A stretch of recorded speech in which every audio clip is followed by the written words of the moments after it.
اتفضل. استاذه سمير، اهلا وسهلا يا فندم. استاذ معتز، ازي حضرتك؟ وتحياتي للشاعر الجميل استاذ عبد الرحمن يوسف شاعر الثوره. اهلا وسهلا. وانا في البدايه يا استاذ معتز انا بحاول اوصل للبرنامج بقالي كذا يوم عشان ندخل، وانت بتقول سكتنا ليكم وسكتكم صعبه قوي، يعني مش عارفين ندخل لك على الهوا نكلمك. وبعت دلوقتي اكتر من رساله للاستاذ عبد الرحمن، حضرتك ما قريتهاش.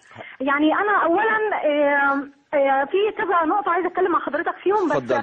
بداية يعني أنا هتكلم عن الأستاذ عبد الرحمن. الأستاذ عبد الرحمن شاعر كبير وشاعر الميدان، وكان موجود في الميدان، ويمكن هو اللي كان سبب من أسباب إن الناس نزلت الميدان.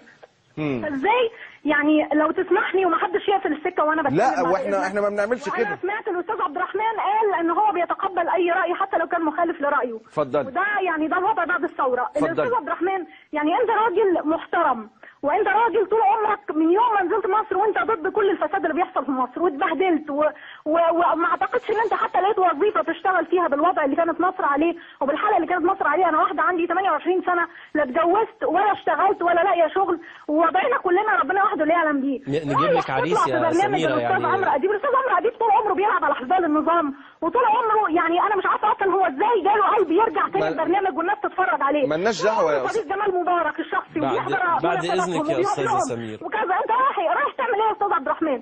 يعني انت راجل المفروض تطلع في البرامج يعني برنامج شريف طول عمره، لكن انت رايح تطلع مع عمرو اديب وفي الاخر زعلان من اللي حصل معاك. يا استاذه سمير انت رايح تشرف برنامج ما يستاهلش ان انت تطلع فيه يا استاذ عبد الرحمن. ما احنا مش قصتنا يعني البرامج الثانيه. انا زعلانه، واحنا عملنا لك جروب على فكره، مش جروب واحد، هي اكتر من جروب.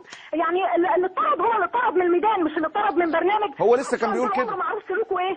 يعني فعلا انا والله مستفزه من ساعتها، ومش انا بس، انا اكتر من يا استاذه سميره تسمحي لي اقول وجهه نظري؟ اتفضل يا استاذ عبد الرحمن. انا هقول وجهه نظري وممكن تكون غلط وممكن ما تعجبش حضرتك، لكن انا بقول لحضرتك انا عندي استعداد ان انا اتسامح مع كل الناس طالما ما قتلوش. انا عندي استعداد ان انا ماليش عداوات شخصيه مع حد، وعندي استعداد ان انا في سبيل ان انا اوصل للناس ان انا اطلع في برامج كتير، ومش ما عنديش عقده او رغبه ان انا احاكم حد. انا مانيش ربنا. عبد الرحمن استاذي الفاضل، انت مش بتحاكم حد. احنا كل اعلامي فاسد في البلد دي له معاه طار، كل واحد سكت على الفساد، كل واحد طبل للنظام ده، كل واحد قال عارف السيد الرئيس الفاسد المخلوق، كل واحد قال بالاسم ده ونادى بالاسم ده. احنا لينا معاه طار يا استاذ عبد الرحمن، انت شهر الثوره عارف الكلام ده كويس.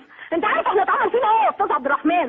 ازاي تطلع مع عمرو اديب يا استاذ عبد الرحمن؟ يعني انا هقول ايه بس؟ عمرو اديب ده طول عمره بيطبل لجمال مبارك، يبقى انا غلطت. انا